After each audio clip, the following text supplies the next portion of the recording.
Alors, je commence par, les exercices d'algèbre linéaire. Alors, dans cet exercice 1 d'algèbre linéaire, il n'y avait pas de difficulté particulière dans la question, dans la question 1 là.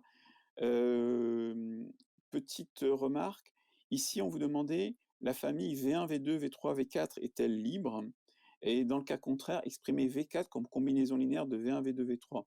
Alors, je me doute bien que la plupart d'entre vous, vous avez vraiment voulu savoir si V1, V2, V3, V4 est libre et donc vous avez étudié la liberté de la famille. Donc par exemple, avec, je sais pas, par exemple la matrice, la famille V1, V2, V3, V4. Donc attendez, là je corrige la question 1D, voilà. Alors, c'était une bonne idée, ça marche, mais c'était pas le plus efficace. Le plus efficace, c'est de chercher directement, est-ce que V4 est combinaison linéaire de V1, V2 et V3? Eh ben oui, parce qu'en effet, normalement, vous avez montré aux questions précédentes que, V1, V2, V3 forment une famille libre. Donc la famille V1, V2, V3, V4 est libre si et seulement si V4 n'est pas combinaison linéaire des autres. Donc autant étudier directement V4. Et pourquoi faire ça? Eh bien tout simplement parce qu'ensuite, vous répondrez directement à la question, à la question, suivante, d'accord? Ça, ça répond, ça répond directement à la suite de la question. Et donc vous n'avez pas besoin de faire ça en 2 temps. C'est une remarque que j'avais faite en classe, c'est qu'en algèbre linéaire, si vous comprenez bien ce qui se passe, vous allez plus vite. Vous trouvez la méthode qui permet de faire le moins de calculs, sinon ça vous oblige à refaire un calcul, hein. Voilà, vous arrivez à faire la question, mais pas la façon la plus rapide. La question 2 était la question un petit peu la plus difficile, pas beaucoup, parce que cette fois-ci, il y avait un vecteur avec un paramètre A, et il fallait savoir si, la famille était libre ou liée. Alors ici, c'était pas très difficile. Je peux utiliser la matrice, attendez, je prends mon sujet. Je peux utiliser la matrice de la famille de vecteurs, c'est simplement 2, 2, 2, 1, A, A, 1, voilà. Et puis je peux faire par exemple tout simplement, donc j'étudie le rang de cette matrice, et puis je peux faire par exemple C2 prend, 2C2 moins AC1, et là ça me fait rang de, 2, 2, 2, 1, puis là 0, 0, 0, et là, donc 2 moins 1, voilà. D'accord? Je ne me suis pas trompé. Heu, oui c'est ça, je me suis pas trompé. Ah oui, je me suis pas trompé. Alors cette opération, on peut la faire, elle pose aucun problème, puisque si je fais une opération avec C2, il faut que ce soit le coefficient devant C2 qui soit différent de 0. Le coefficient devant C1, il peut être égal à 0 ou pas du tout, d'accord? Donc on s'en fiche un petit peu. Et donc du coup, ça me donne directement le rang. J'ai juste à regarder, la valeur de ce truc-là, voilà, la valeur de ce machin-là. Et bien le rang, c'est 2 si, A est différent de 2, et c'est 1 si A égale 2. Vous voyez, c'était assez rapide, hein, d'accord? Ça posait pas de problème particulier, et c'était la question suivante qui était un tout petit peu, enfin, c'était la question B. Alors je l'ai dit, sur Discord, on m'a posé la question et j'y ai répondu. Déterminer une base de E inter F. Alors pour étudier l'intersection de 2 espaces vectoriels, ça se fait forcément par les équations cartésiennes. Il y a d'autres petites méthodes, mais qui tiennent des astuces particulières à tel ou tel exercice. Ça, c'est la méthode, à employer, hein, d'accord? Les équations cartésiennes, je vous rappelle que vous dites, par exemple, alors, vous écrivez f sous forme, paramétrique tout d'abord. Donc par exemple, ça peut s'écrire, 2 lambda 1 plus a lambda 2, 2 lambda 1 plus a lambda 2, 2 lambda 1 plus a lambda 2, c'est un peu répétitif, et enfin lambda 1 plus lambda 2, avec lambda 1 lambda 2 appartenant à R2. Et donc, je vous rappelle que la méthode consiste à partir de x, y, z, t appartient à f, si et seulement si il existe deux scalaires lambda 1 et lambda 2 tels que le petit système suivant que je vais écrire maintenant.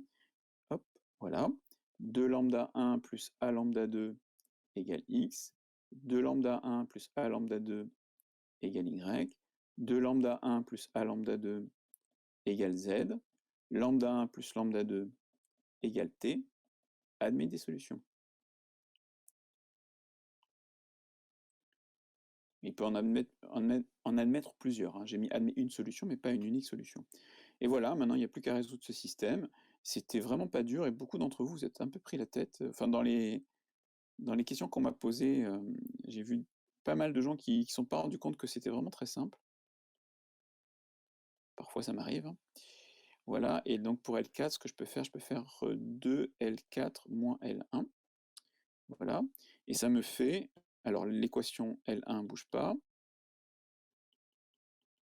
l'équation L2 devient y moins x, l'équation L3 devient z moins x, et l'équation L4 devient alors 2 moins a lambda 2 égale t moins x. C'est pas tout à fait, enfin, c'est terminé en fait, parce qu'on a déjà fait la discussion, mais il y a quand même une discussion à faire sur a. Donc si a est différent de 2, eh bien si a est différent de 2, voici nos équations cartésiennes. Elles sont là. D'accord? Le reste, là, cette première et cette quatrième équation, pardon, forment simplement un système échelonné qui me donnerait les solutions si j'en avais besoin, mais j'en ai pas besoin. Voilà. Et donc ça me donne tout simplement x moins y égale 0, x moins z égale 0. Si a égale 2, eh bien si a égale 2,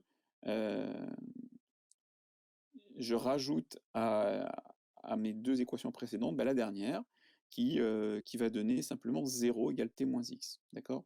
Et donc du coup, j'ai x moins y égale 0, x moins z égale 0, et t moins x égale 0. Voilà. Voilà, et comme ça, vous avez les équations cartésiennes de f. Je ne continue pas. Ensuite, vous résolvez le système E inter f. Le système de toutes les équations de E et de F pour trouver E inter F et l'étudier. Et pour le dernier, la dimension de G, c'est un vecteur d'une famille de 5 vecteurs. Vous calculez le rang de cette famille de 5 vecteurs à l'aide d'une matrice, et voilà, vous y arrivez. Il y a toujours ce A qui traîne, il y aura toujours peut-être une discussion sur A, mais c'est pas bizarre, hein. Vous me demandez pour cette question, c'est pas 2 témoins x, oui, 2 témoins x, excusez-moi, c'est moi qui ai mal recopié. Enfin, j'ai fait une erreur de calcul quand j'ai fait mon 2L4 moins L1. Voilà. Est-ce qu'il est nécessaire que je corrige la question 2C? Une famille de 5 vecteurs avec un paramètre A. Est-ce qu'il y a des gens qui veulent que je la corrige? C'est bon? Bon, je vois pas de... Ah, Chloé, elle veut bien. Alors, ok, j'y vais. Je recopie ma famille de vecteurs. Donc, 1, 1, 1, 1. Ensuite, 0, 2, 1, 3. 4, 0, 1, 2. Mon vecteur 2, 2, 2, 1, et ensuite mon vecteur A, A, A, 1. Il ne faut pas vous laisser impressionner par des paramètres, hein. Ça ne change rien du tout à la méthode. Simplement, à la fin, on aura une matrice échelonnée avec un paramètre A, c'est tout, et on fera une discussion selon ce qu'on trouve. Alors là, par exemple, je peux faire C3 prend C3 moins 4, C1, 1, 1, 1, 1, 0, 2, 1, 3, voilà. Alors 0, moins 4, moins 3, ça fait moins 2, voilà. Là, je vais faire moins 2, je ne la code pas parce que je veux rester concentré. 0, moins 1, bah, vous voyez, c'était pas très dur. Et là, je vais multiplier la première ligne par A, 0, 0, 0, et donc là, 1 moins A. Bon, bah, c'est quasiment terminé. Là, je vais faire simplement C3 prend C3 plus 2, C2. Voilà, donc ça me fait rang de 1, 2, 3, 4, voilà, 0, 2, 1, 3. 0, 0, donc moins 3 plus 2, moins 1, moins 2 plus 6, 4, 0, 0, 0, 1 moins A. Vous allez voir pourquoi je fais ça. Non, je ne le fais pas, j'ai pas besoin. Voilà. Si, voilà, pardon. Et ce que je vais faire, c'est que je vais également... Alors là, j'ai 0, 0, 0, moins 1. Est-ce que j'ai terminé? Bah oui, j'ai terminé. Excusez-moi, je reprends ce que j'ai fait. C'est pas ce que je voulais faire, c'est pas grave. Alors, excusez-moi, donc moins 3, ça fait 1.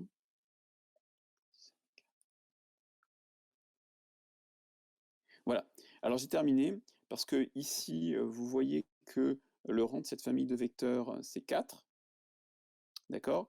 Et que, forcément, ce dernier vecteur qui est ici sera dans vecte de lui. Bah, pourquoi? Bah, tout simplement parce que lui, là, ça, c'est de rang 4. Donc c'est une base de R4. Une base de R4. Et donc en fait, pardon, c'est de rang 4, et le rang maximum d'une famille de vecteurs dans R4, ben, c'est 4. Donc là, le rang, c'est forcément 4. En ajoutant le dernier vecteur, je ne pourrais pas augmenter la dimension puisque j'ai déjà la dimension maximale. Voilà, c'est terminé. OK. Bien, je passe à l'exercice 2. Enfin, non, je passe pas vraiment à l'exercice 2. Je vous demande, est-il nécessaire, y a-t-il quelque chose en particulier que je doive corriger dans l'exercice 2? Alors pourquoi j'ai pas très envie? Parce que ça ressemble énormément à l'exercice 1. Je vais pas vous montrer de méthode, de nouvelles méthodes. Non, le rang vaut toujours 4. Le rang vaut toujours 4. Si A égale 1, la dernière colonne s'annule, mais si A est différent de 1, eh bien en fait, la dernière colonne est proportionnelle à la quatrième.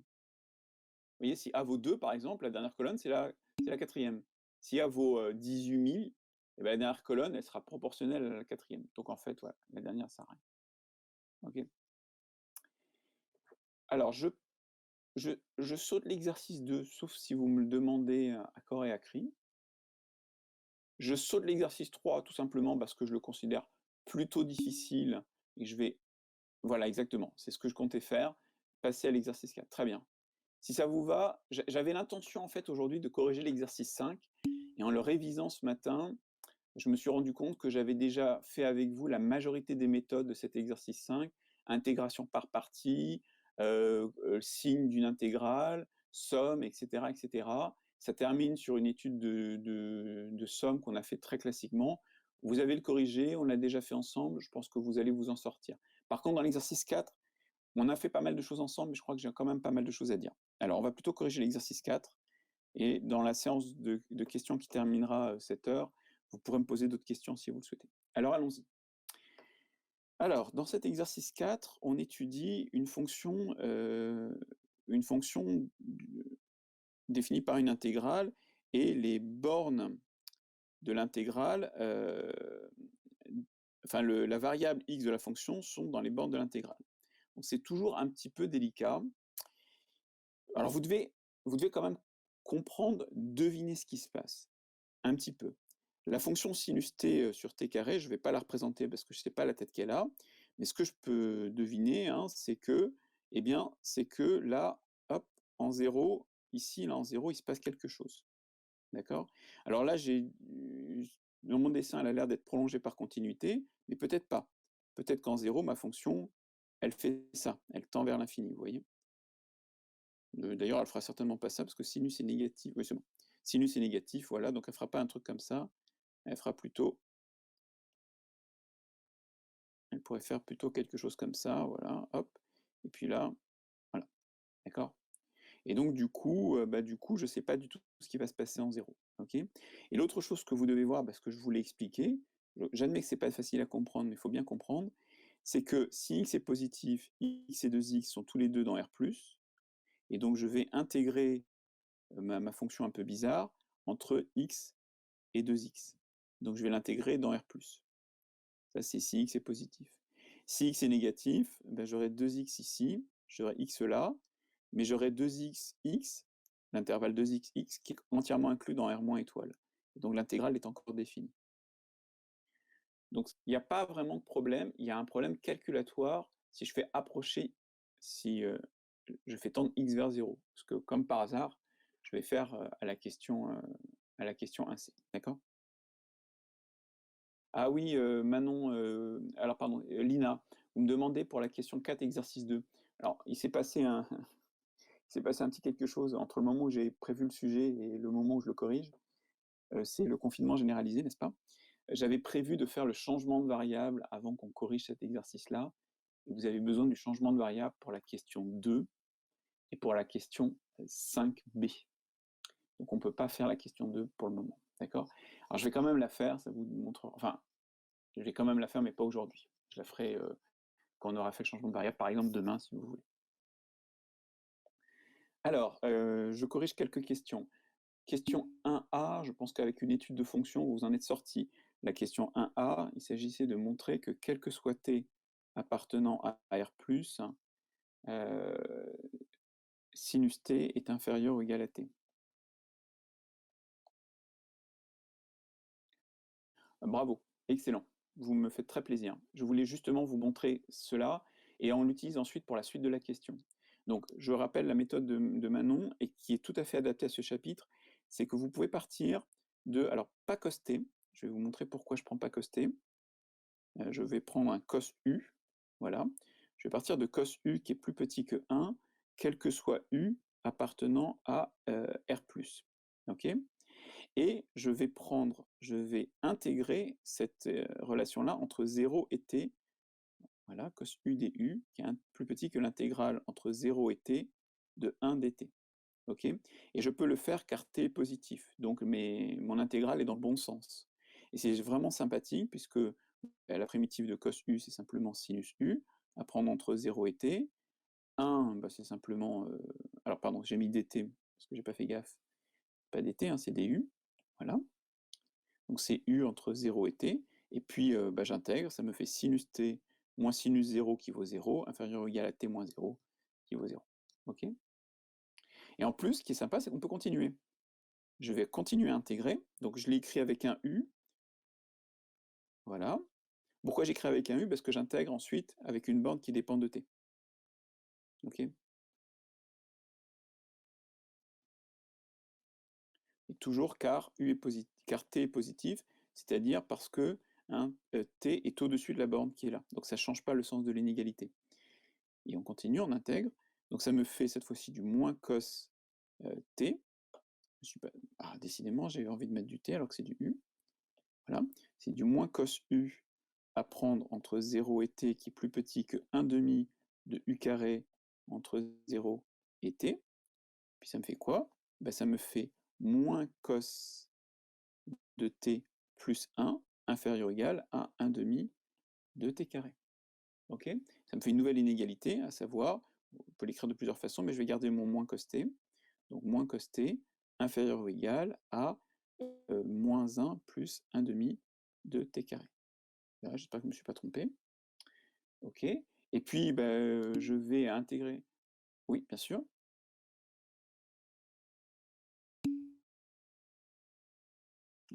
C'est bien, vous me faites réfléchir. Pour la suite du calcul, je vais plutôt faire comme ça. Je fais donc cos t supérieur ou égal à... Alors cos t, toc, toc, toc. Hop. 1 moins 1 demi t carré. Et je recommence une nouvelle fois. J'écris ça par rapport à une variable u, 1 moins 1 demi de u carré. J'intègre à nouveau par rapport à t, toujours parce que t est positif, donc j'ai le droit de le faire. Enfin, de toute façon, j'ai le droit d'intégrer, hein, mais ça ne change pas le sens de l'inégalité, surtout, hein, parce que t est positif. Et là, l'intégrale, ici, c'est encore du sinus, toujours entre 0 et t. Là, l'intégrale, elle va me donner du u moins 1 demi fois 1 tiers de u au cube, toujours entre 0 et t. Puis j'ai plus qu'à faire tous mes calculs. Sinus t supérieur ou égal à t moins 1 sixième de u. Pas de u, de t au cube. Et voilà l'inégalité suivante. Okay, alors vous pouviez faire une étude de fonction, hein, c'est pas interdit, puis c'est bien de se spécialiser dans quelque chose que l'on maîtrise. Et si vous vous étiez posé la question d'où je sors un peu toutes les inégalités que parfois dans les exercices, il y a toujours une inégalité qui sort un petit peu du chapeau, eh bien sachez que, 20% du temps, c'est un théorème des accroissements finis, et 80% du temps, c'est une intégrale. On prend une inégalité simple, on l'intègre, ça donne d'autres inégalités, voilà. Alors grâce à ça, on vous dit justifier que t est continu sur R. Alors, question qui montre les gens qui ont bien compris le cours depuis le début de l'année. Ok? Alors, on vous demande de montrer que G est continu sur R. Alors, tout d'abord, excusez-moi, tout d'abord, vous avez l'énoncé sous les yeux, vous remarquez que G est une... ah pardon, excusez-moi, je pensais à F. Excusez-moi, j'avais sauté à la question 1D. Donc je reviens à ma question G. La question G, c'est pas la fonction G, c'est pas la fonction F. Donc la fonction G est définie par morceau, un morceau sur R et un morceau sur un morceau sur R étoile et un morceau en 0. Donc évidemment, quel que soit X appartenant à R étoile, G de t, oui, égale sinus t moins t sur t carré, ne pose aucun problème. Hein, G est continu, comme là, rapport de fonctions qui sont continues sur R étoile. Donc j'ai pas de souci particulier. La question, c'est de savoir si la limite de G en 0, c'est la valeur de G de 0 qui est donnée dans l'énoncé. Et pour cela, je vais encadrer sinus t moins t sur t carré. Je vais tenter d'appliquer un théorème d'encadrement. Et cela, je vais le faire avec l'inégalité que l'on m'a fait démontrer. Hein, de plus, alors on me l'a fait démontrer sur R+, quel que soit t appartenant à R+, étoile, sinus t est plus petit que t, supérieur ou égal à t moins t au carré au cube sur 6. Et grâce à ça, hop, eh bien, je vais avoir sinus t moins t, donc plus petit que 0, plus grand que moins t au cube sur 6, et puis je vais diviser par t carré, qui est positif, donc ça ne change pas le sens de l'inégalité, et t carré est non nul, parce que je l'ai supposé, j'étais malin, voilà, et voilà, d'accord? Donc ça c'est car t est strictement positif. Et là vous constatez qu'au milieu, j'ai g. J'ai g de t qui est entre 0 et moins t sur 6, grâce à quoi, je remonte, voilà, grâce à quoi, avec le théorème d'encadrement,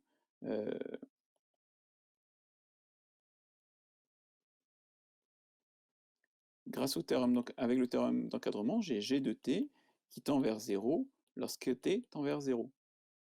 Alors attention, petit détail de rigueur, j'ai quand même supposé ici que t était strictement positif, donc là, hein, c'est la limite, lorsque t tend vers 0, t strictement positif, donc la limite à droite. Je dois donc maintenant faire la limite à gauche. Alors la limite à gauche, je ne vais pas la faire. Je pourrais tout refaire, redémontrer mes différentes inégalités de la question 1a, etc., etc., etc. C'est assez longué, mais je vais m'en sortir d'une façon bien plus astucieuse. Je vais m'en sortir par parité. Or, quel que soit t appartenant à R moins étoile, g de t est égal à donc, sinus t moins t sur t carré, c'est égal à moins sinus de moins t, moins, alors, plus moins t, enfin, vous allez voir, divisé par moins t, le tout au carré. Je peux mettre un moins en facteur au numérateur, et je me retrouve avec moins sinus de moins t sur moins t au carré. Alors attendez, j'ai fait une... Qu'est-ce que j'ai fait pas bien? Non, ça doit marcher. Ah oui, il y a un truc que j'ai pas fait bien. Alors, oui, c'est là.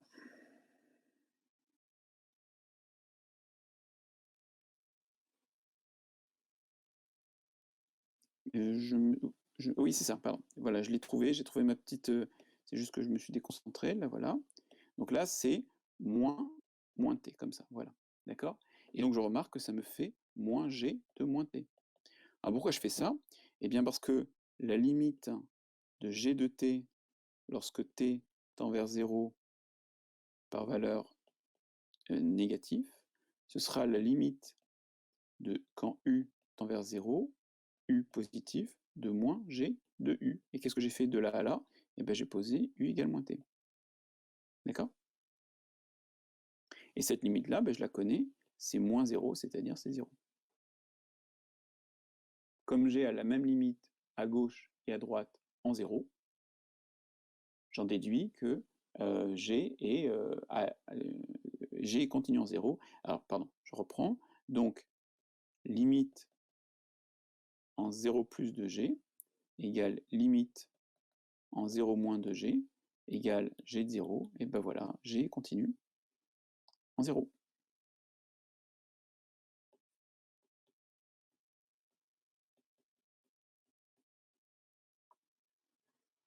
Est-ce que je vais trop vite? Vous pouvez voter ou me le dire dans le chat. Ça va? On me demande de ralentir, c'est ça? Quelques-uns d'entre vous me demandent de ralentir.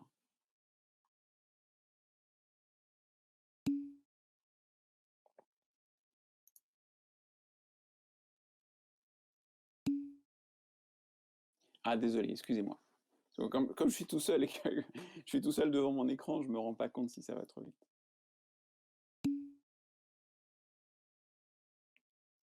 Pour moi, c'est le bon rythme. Alors attendez, je vais reprendre, excusez-moi, je voulais pas aller vite. Il fallait me le dire, hein. Dans ce cas-là, ce que vous faites, c'est que vous faites comme si vous leviez la main. Ça m'interrompt et ça me ralentit, puis vous me dites pourquoi, c'est pas un problème. Alors, je reprends. Donc, euh, je voulais savoir si G est continu sur R. Alors, sur R étoile, elle est définie par morceaux, donc je le fais en 2 morceaux. Sur R étoile, eh bien, elle a une expression algébrique simple, donc elle est continue comme somme de fonctions qui le sont. En 0, je cherche à étudier sa limite en 0. D'accord? Étudions, voilà, limite en 0 de G. C'est la question que je me pose ici. Alors, pour cela, je vais essayer d'utiliser un théorème d'encadrement où je vais essayer d'exploiter ce que j'ai démontré aux questions précédentes. Voilà ce que j'avais démontré, et grâce à ça, je peux simplement encadrer G entre moins t sur 6 et 0. Grâce à quoi? Eh bien, j'ai facilement la limite de G en 0, mais comme j'ai été obligé de supposer que t était positif, ça me donne la limite à droite. Pour la limite à gauche, je pourrais tout démontrer ce qui était avant, tout refaire, ou bien je peux utiliser le fait que j'ai ici des fonctions, au numérateur, j'ai des fonctions impaires, au dénominateur des fonctions paires, c'est-à-dire que j'exprime g de t en fonction de g de moins t. Si t est négatif, moins t est positif. Donc quand je fais la limite de g de t pour t négatif, c'est comme si je faisais la limite de moins g de u lorsque u est positif. C'est le changement de variable, là. Moins t, hop, ça devient u. D'accord?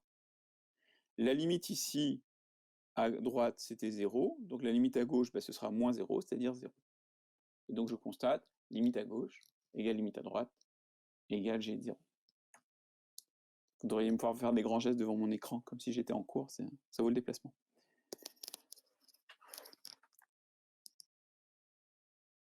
Alors, petite remarque, un petit disclaimer, évidemment, je vous corrige l'exercice, donc je vous donne la réponse. Pour une question, c'est la deuxième question d'un sujet. Franchement, si vous n'y arrivez pas trop, quand vous êtes en DS, vous sautez ce truc-là, hein, d'accord? C'est un peu long. Ça arrive hein, que des questions tôt dans un sujet soient longues.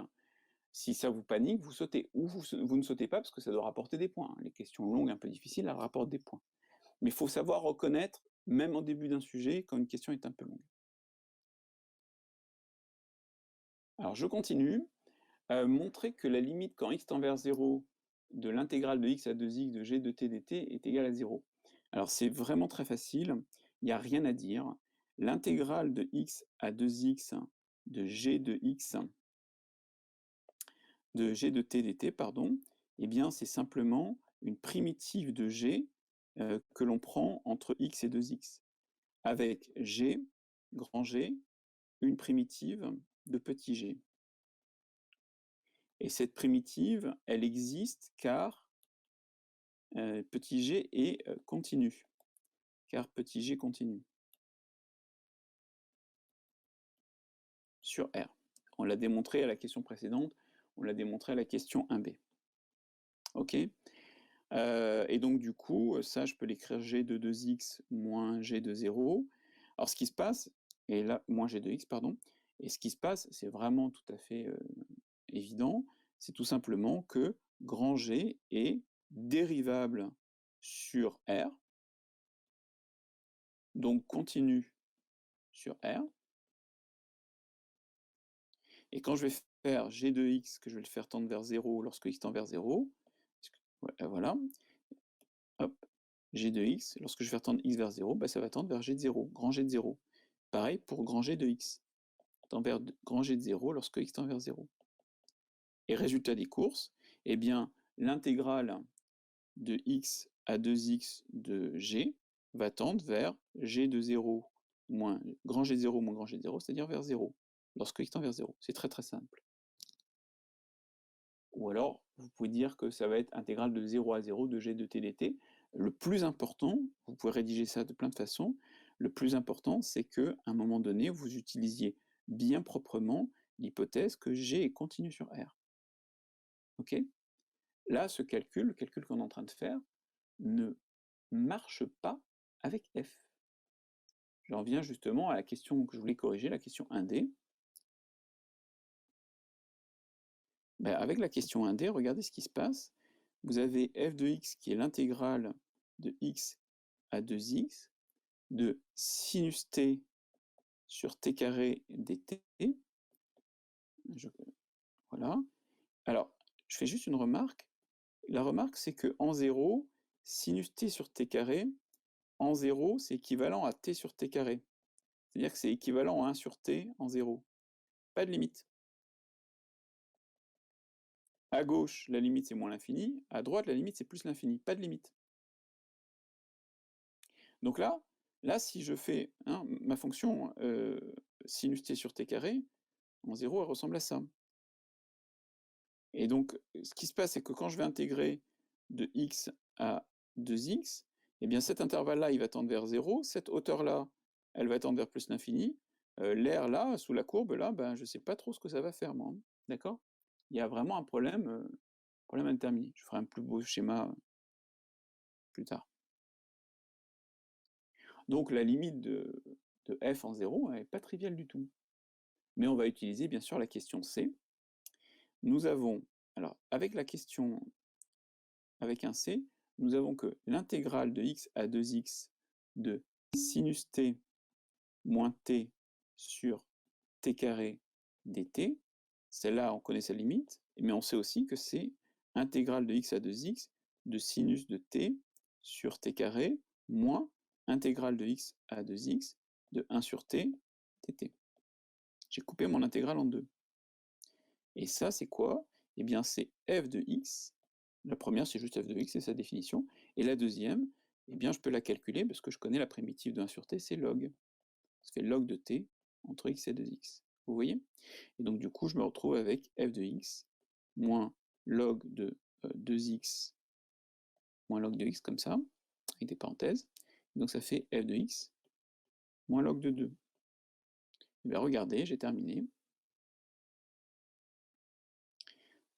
Avec la question 1c, f de x moins log de 2 tend vers 0 lorsque x tend vers 0. Ça, c'est la question 1c. Donc, je peux en déduire. Oui, attendez, je vais juste le temps d'écrire. Et donc, f de x tend vers log de 2, qui est égal en fait à f de 0, lorsque x tend vers 0. Donc, voilà.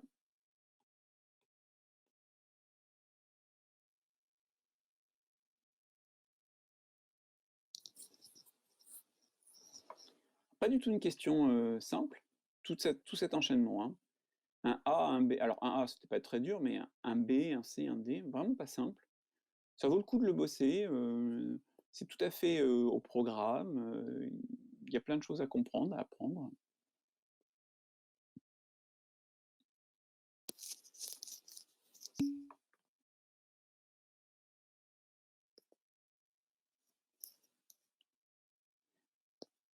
Alors, avec un C, c'était juste une remarque. Hein.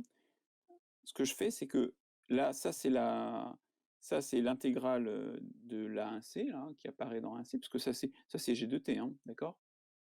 Donc ça, c'est l'intégrale qui est dans 1C, et cette intégrale, je la coupe en deux. Première intégrale moins deuxième intégrale. La première, c'est f de x. La deuxième, je la calcule. Je fais tout mon calcul, et qu'est-ce que je trouve? Je trouve f de x moins log de 2. Bah, f de x moins log de 2, justement, avec la question 1c, f de x moins log de 2 tend vers 0. Donc f de x tend vers log de 2.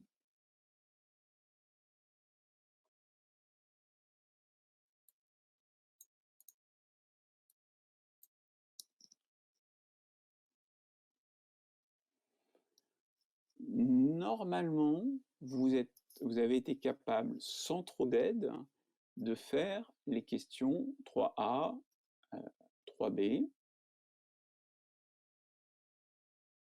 Je pense que 3C aussi, normalement.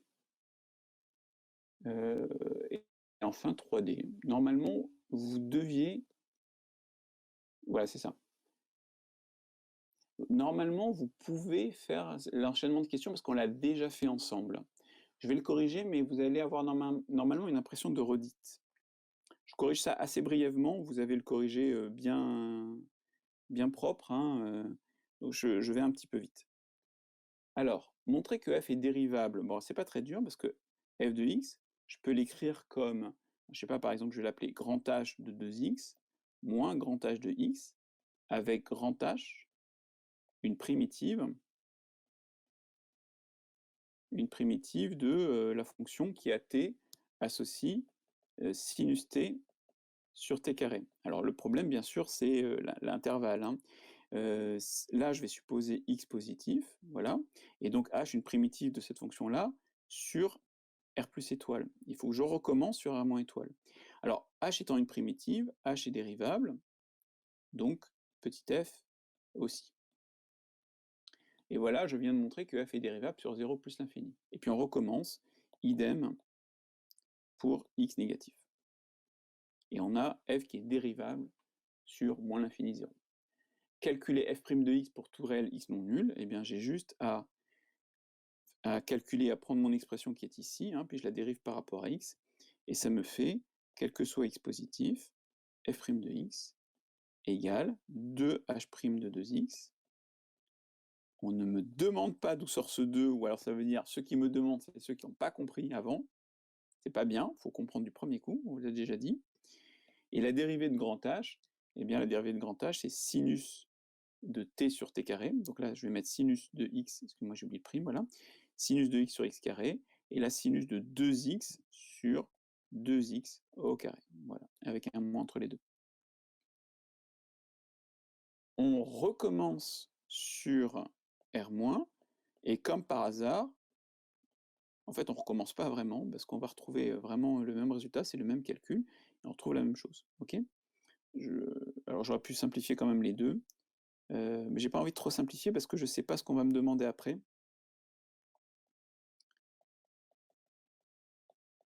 Enfin, je sais ce qu'on va me demander après, mais je veux vous montrer qu'a priori ça vaut pas le coup de simplifier, donc vous le faites pas. Voilà. Donc ça c'était la question 1b, pardon, la question 2b, 3b décidément. En déduire que f est dérivable en 0 et donner f' de 0, y a quelqu'un qui se souvient comment on fait ça? Est-ce que quelqu'un se souvient comment je vais étudier la dérivabilité en 0? Question difficile. Est-ce que l'un d'entre vous,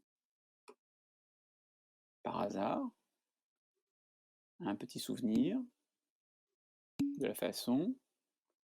Ouais, voilà, bravo, bonne mémoire, tout à fait, hein, taux d'accroissement d'abord, je vais faire f de x moins f de 0 sur x moins 0, ok, et je veux, donc ça c'est pour la dérivabilité en 0, hein, et je veux la limite de ça lorsque x tend vers 0, donc ça c'était l'idée d'Uliana, et puis Alexandre, bien joué, je vais utiliser le théorème des accroissements finis, la fonction f est continue sur 0x, voilà, excusez-moi, hop, justement, exactement ce que je ne voulais pas écrire. F est continue sur 0x fermé, dérivable sur 0 ouvert x, c'est exactement les hypothèses du théorème des accroissements finis, hein. Et vous voyez, il n'y a pas 0, hein, d'accord? C'est volontaire. Donc il existe Cx entre 0 et x, alors ouvert, tel que f de x moins f de 0 sur x moins 0 égale f' de c indice x. Ok. Et ce qui se passe, hop, voilà, je continue. Donc ça me fait f de x moins f de 0 sur x moins 0 qui est égal à, donc je prends ma dérivée, elle est là, hein, donc sinus de 2cx sur 2cx au carré moins sinus de cx sur cx au carré. Ok. Et donc, Maintenant, je veux la limite de cette expression-là quand x tend vers 0, et je sais que si x tend vers 0, alors Cx qui est compris entre 0 et x, bah, c'est x tend vers 0 aussi. D'accord? Donc je voudrais la limite, toc, je veux la limite lorsque Cx tend vers 0. Alors encore une autre question, comment je vais trouver ça? Comment je vais trouver cette limite? J'écoute vos suggestions dans le chat.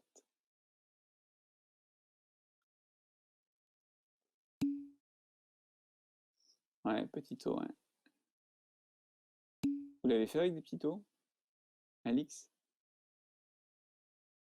Carmen, un DL, ouais, bien sûr.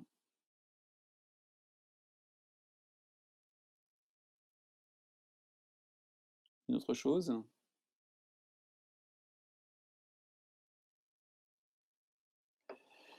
Alors, avec des petits o, oui, bien sûr, ça va donner ça, ça va donner... avec des petits o, ça va donner, hop, ça va donner 2cx plus petit o de cx sur 2cx carré moins cx plus petit o de cx sur cx carré. Voilà. Hop. Je réduis tout au même dénominateur, ça me fait 2cx. Alors, le dénominateur commun, c'est 2cx carré. Hein. Là, je vais devoir multiplier lui par 2, donc ça fait moins 2cx, plus un petit o de cx. Et ben normalement, vous voyez que ça ne marche pas. Parce que là, ça va me faire sur 2cx, comme ça.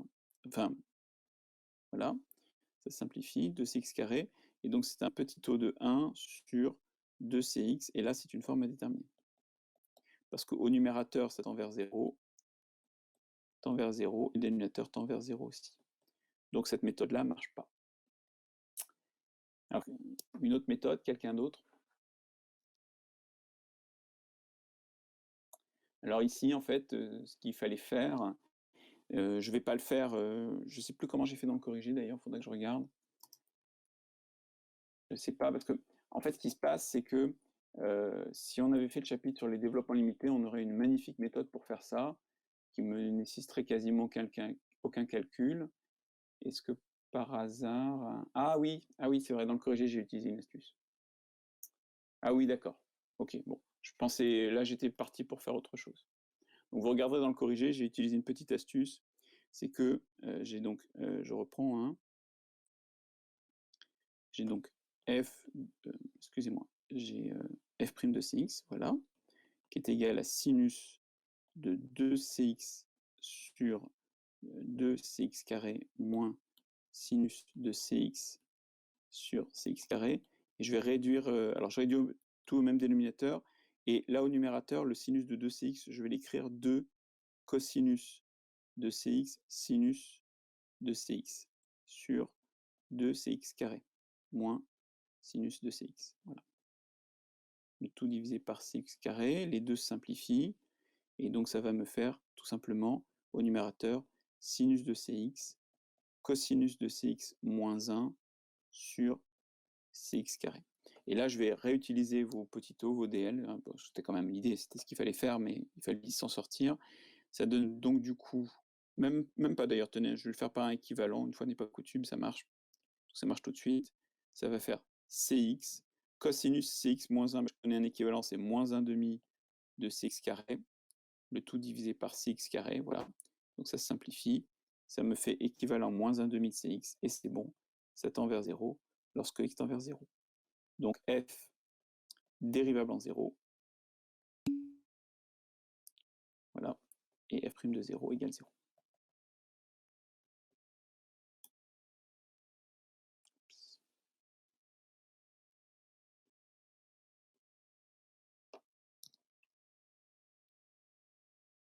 Alors, vous me demandez ce qu'est le prolongement de la dérivée. Alix, je pense que vous faites référence au corrigé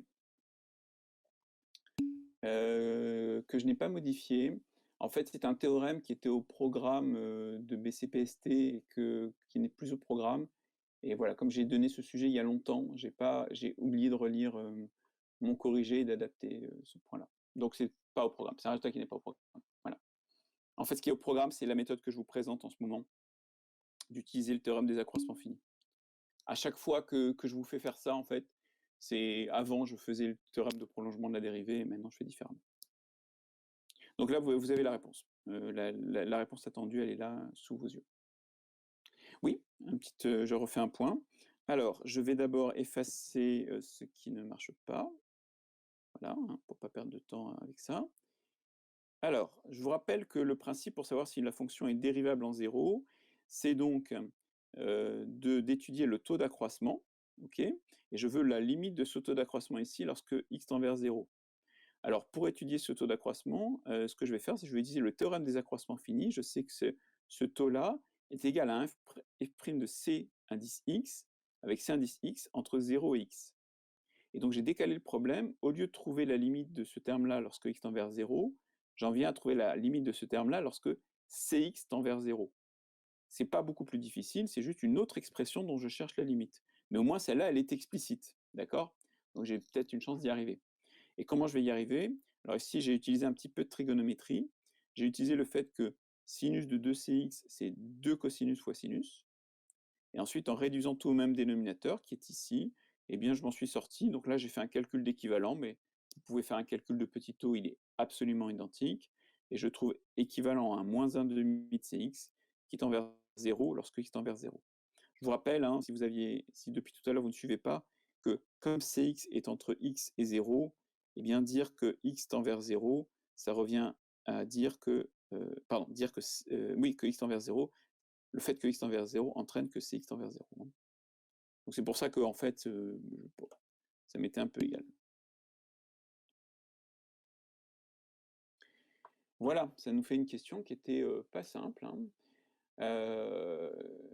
Et enfin, dernière question que je corrige maintenant, montrer que f' de x est du signe de moins sinus x, eh bien c'est tout simplement, je vais y arriver, voilà, c'est tout simplement la manip que je viens de faire, hein, vous aviez quel que soit x appartenant à R étoile, vous avez f' de x qui vaut sinus de 2x sur 2x carré, moins sinus de x sur x carré, vous utilisez la formule de trigonométrie que je viens d'utiliser, etc., etc., etc. Ça nous fait toujours cette expression-là, voilà. Et là, bon, on s'en sort pas trop difficilement. Ce terme-là est négatif, ce terme-là est positif. Voilà. Ce terme-là est toujours négatif, celui-ci est toujours positif, et donc f' de x va être donc f' de x, et donc du signe de moins sinus x.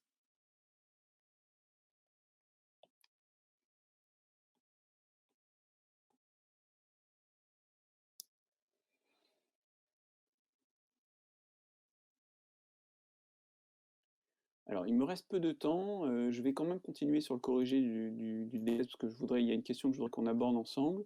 J'ai vu que certains d'entre vous m'avaient posé des questions. Alors, je passe en revue les questions qu'on me pose.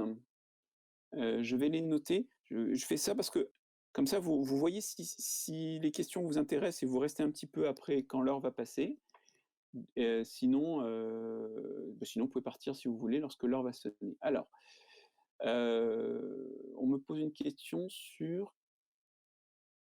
Alors Lina, je pense que j'ai répondu à votre question. On m'a demandé de corriger l'exercice 2 intégral. Hop. Exo 2 des intégrales, en particulier la question 2. On m'a demandé de calculer celle-ci, parce que je l'avais donnée sur Discord, hein, je l'avais donnée, je vous avais proposé de le faire. Voilà, donc je répondrai à cette question-là et à celle-là. Maintenant, on m'a posé une question et j'y ai répondu. Marie-Sarah m'a posé une question sur les théorèmes 4.5, 4.4 et 4.5 du cours.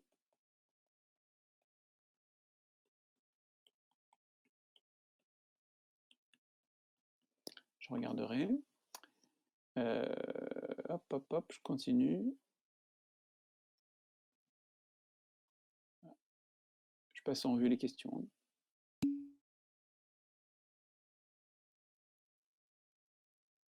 C'est la question 3 de l'exercice 2, je me suis trompé. Est-ce que j'y ai répondu quand même, Alix?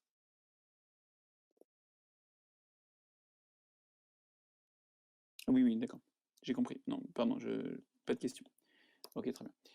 Voilà, donc vous savez si ces réponses vous intéressent, ça prendra pas très longtemps. Et je corrige une dernière question dans ce sujet de révision pour le DS, c'est la question 4A. Alors, juste un commentaire sur la suite. Donc la question, les questions 5A et 5B, non pardon, la question 5A se fait par étude de l'intégrante, donc du signe de ce qui est dans l'intégrale normalement. La question 5B, elle est pas au programme, on peut pas la faire. Enfin, il faut du changement de variable, on l'a pas encore fait, on le fait demain. Donc je peux répondre à la question, je m'occupe de la question 4A. Donc on vous demande de montrer que, quel que soit x appartenant à R plus étoile, la valeur absolue de f de x est inférieure ou égale à 1 sur 2x. Alors ce qu'on vous demande de faire, donc, c'est d'étudier la valeur absolue de l'intégrale entre x et 2x de sinus t sur t au carré dt. Vous devez avoir un réflexe lorsque vous avez une valeur absolue d'intégrale, c'est d'utiliser l'inégalité triangulaire, et ça vous dites directement que c'est plus petit que l'intégrale de x à 2x de la valeur absolue de sinus t sur t carré dt. D'accord? C'est vraiment un réflexe à avoir parce que si vous voulez l'intégrale qui est là, on ne sait pas la calculer, et l'intégrale qui est ici, qui est là, on ne sait pas la calculer non plus, mais par contre, maintenant, comme le signe intégral est à l'extérieur, je vais pouvoir commencer à utiliser mes théorèmes. Et là, je continue sur ce morceau-là.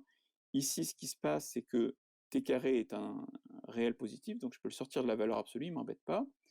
J'ai valeur absolue de sinus t, et là, je devine ce que je vais faire, c'est que la valeur absolue de sinus t, eh bien, je sais qu'elle est toujours plus petite que 1. Donc du coup, la valeur absolue de sinus t sur t carré est toujours plus petite que 1 sur t carré. Parce que t carré est positif, bien sûr. Et du coup, pof, comme x est positif, eh bien maintenant je vais intégrer cette inégalité-là. X est positif, donc 2x est plus grand que x. Voilà. Et donc ça va me faire que l'intégrale de la valeur absolue de sinus t sur t carré dt est plus petit que l'intégrale de x à 2x de 1 sur t carré. Et voilà, et je fais quelque chose que j'ai déjà fait 1 milliard de fois, je le recopie ici parce que j'ai la place. J'ai fait quelque chose que j'ai déjà fait 1 milliard de fois dans ce chapitre, peut-être pas 1 milliard, mais quand même assez souvent, c'est que j'ai encadré l'intégrande à l'aide d'une nouvelle fonction dont je suis capable de calculer l'intégrale.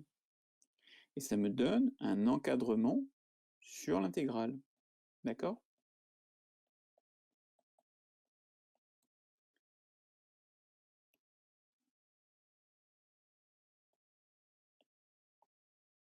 Et cette intégrale-là, maintenant je vais la calculer. Une primitive de 1 sur t carré, c'est moins 1 sur t. Un prendre entre x et 2x, voilà. Et donc je calcule ma nouvelle intégrale. Ça me fait donc valeur absolue excusez-moi, c'est f de x, autant mettre le f de x, ça va me prendre moins de place. Valeur absolue de f de x, et donc inférieur ou égal, je calcule ce morceau-là, moins 1 sur 2x plus 1 sur x, qui tout calcul fait me donne pile poil le 1 sur 2x que l'on me demandait. Et voilà, d'accord? C'est vraiment le truc, le grand truc à comprendre de tous les exos. C'est que là, alors là, il y avait un truc en plus, il y avait quelque chose qu'on emploie peu souvent.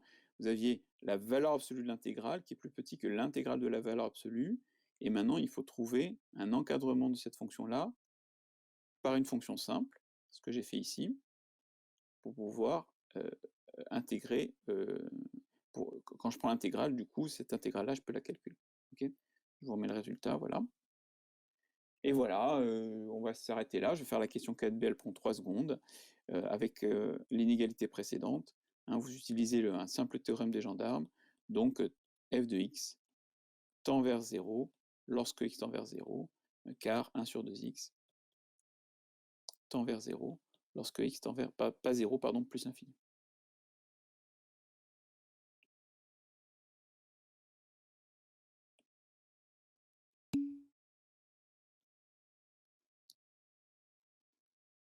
Oui, Chloé, je reprends volontiers le raisonnement. Alors, je remonte un petit peu. Je vous refais le raisonnement rapidement. J'ai valeur absolue de f de x que je cherche à majorer. Valeur absolue de f de x et valeur absolue d'une intégrale. Premier résultat du cours, c'est plus petit que l'intégrale de la valeur absolue. Alors ça, si vous oubliez ça, il n'y a plus rien à faire, hein. Et après, je cherche à encadrer cette intégrale-là, donc il faut que j'encadre l'intégrand de la fonction qui est à l'intérieur. Et on l'a fait très souvent. Ce qu'on fait, c'est que là, vous avez un produit de deux fonctions. Il y en a une pour laquelle vous utilisez un encadrement très classique. Là, valeur absolue de sinus t plus petit que 1. Et puis l'autre, vous ne la bougez pas. Donc là, vous avez 1 sur t carré, 1 sur t carré. Et maintenant, comme 2x est plus grand que x, je peux intégrer ici, c'est ce que je fais. Voilà. Et donc j'ai l'intégrale ici de ce truc-là entre x et 2x qui est plus petit que cette intégrale-là. OK? Oui. Alors Linda me pose une question. Linda. Ah, elle pose plus de questions, Linda. C'était une erreur, on dirait. Hop. Bon.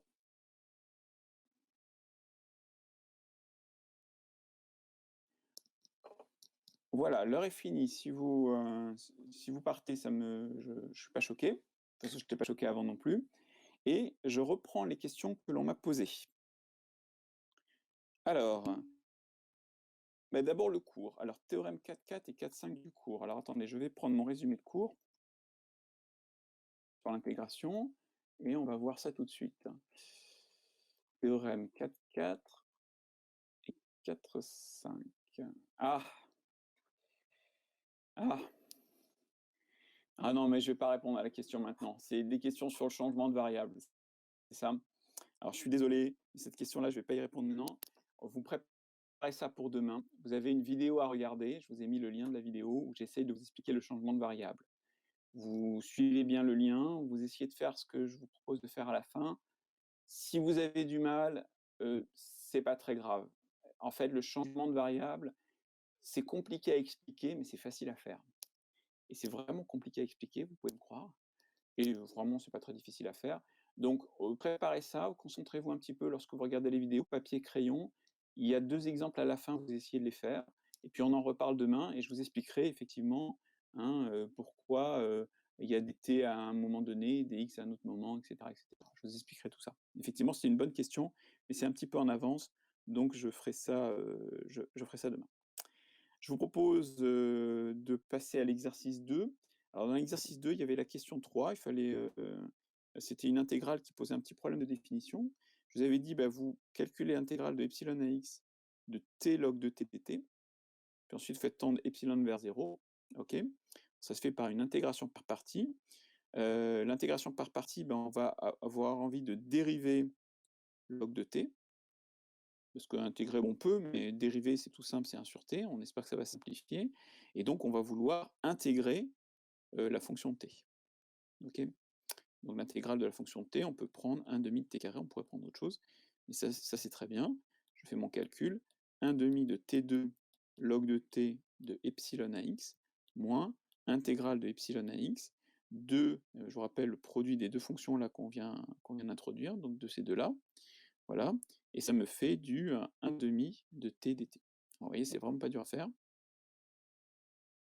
Et ça me fait donc 1 demi de x2 log de x, moins 1 demi de epsilon 2 log de epsilon, moins, alors là par exemple on peut prendre encore 1 demi de t carré comme primitive, de 0 à x, pardon, pas de 0, de epsilon à x. Voilà. Ok, je continue. Je fais mon calcul, 1 demi de x2 log de x. Je vais mettre le petit morceau là qui dépend de x, je le mets maintenant. Donc ça fait moins 1 quart de x2. Puis maintenant, je mets tout ce qui dépend de epsilon. Voilà. Plus 1 quart de epsilon carré. Et maintenant, il me faut la limite lorsque epsilon tend vers 0 de mon expression.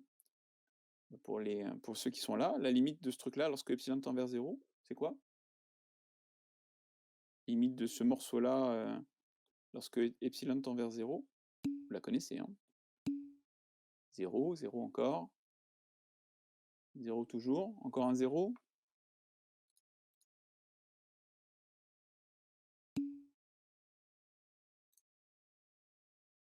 Comparer croissance. Comme un maître Jedi parle-tu? Oui, oui, tout à fait. C'est la croissance, théorème de croissance comparée, ça tend vers 0 lorsque epsilon tend vers 0. Vous avez raison. Ça se tend aussi vers 0 lorsque epsilon tend vers 0. OK. Et donc du coup, je trouve directement que mon intégrale, l'intégrale de 0 à x de t log de t dt, c'est égal à 1/2 de x2 log de x moins 1/4 de x2. Voilà.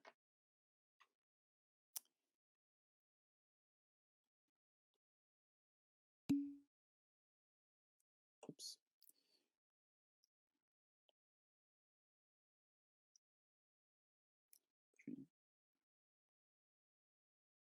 J'aime bien les jolis encadrés, mais j'y arrive pas. Voilà, et je termine par la dernière question. Alors, je suis content qu'il y ait des gens qui restent parce que j'aime bien vous montrer cette intégrale-là. Elle n'est pas très dure à calculer. Alors, il s'agit de calculer l'intégrale de, alors je sais plus quelle borne j'avais pris, on va dire de 0 à x, allez voilà, de exponentielle t sinus de 2t dt.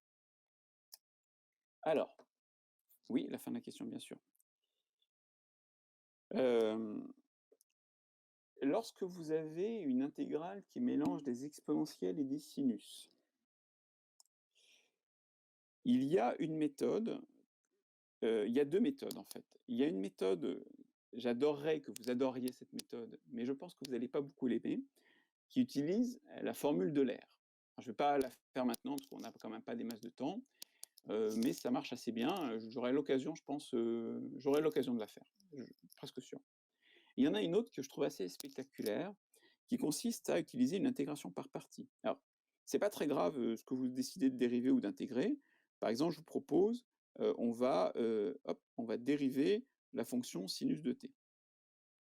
Elle va se dériver en 2 cosinus de t. Et on va intégrer la fonction exponentielle t.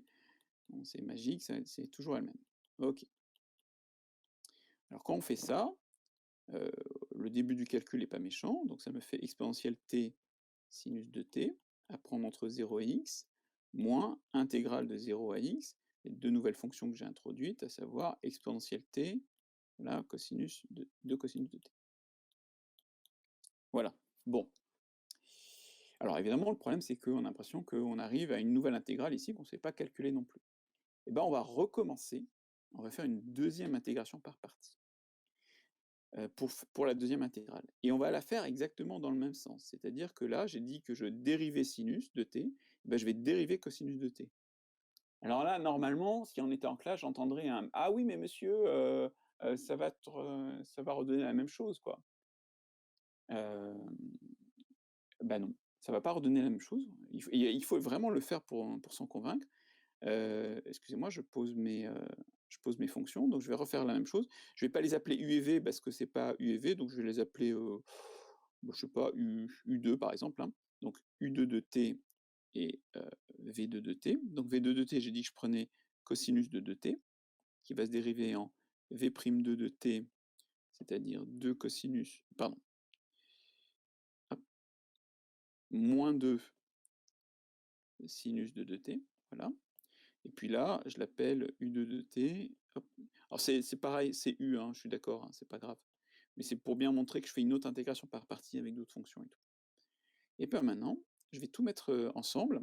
Alors mon petit crochet, je le calcule, c'est exponentielle x sinus de 2x, moins 0, voilà, moins 2. Et là, ma fonction, mon intégrale que je suis en train de calculer avec mon intégration par partie, bah, ça me donne quoi? Ça me donne exponentielle t cosinus de 2t entre 0 et x, moins intégrale de les 2 nouvelles fonctions que j'ai introduites, à savoir moins 2 sinus de 2t exponentielle t dt, entre 0 et x. Et regardez ce qui s'est passé. Hop. Ce qui se passe, c'est que j'ai exponentielle x sinus de 2x, moins, ce crochet je le calcule, 2 exponentielle x cosinus de 2x plus 2, si mes calculs sont bons, plus, alors attendez, pas plus, là il y a un moins, là il y a un moins, là il y a un moins, 3 moins, ça fait un seul moins, 2 fois 2, 4, moins 4, intégrale de 0 à x, de exponentielle t, sinus de 2t dt. Et là, celle-là, c'est celle de départ, f de x.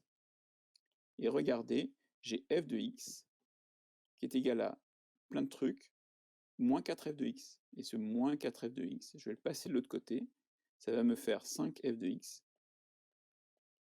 égale exponentielle x, sinus de 2x, moins 2 exponentielle x cosinus de 2x, plus 2, et voilà. Ou alors vous pouvez tout de suite diviser par 5, hop. Ok? C'était pas le résultat du siècle, hein, mais c'est un calcul qu'il faut avoir fait, c'est un calcul qu'il faut avoir fait une fois. Voilà.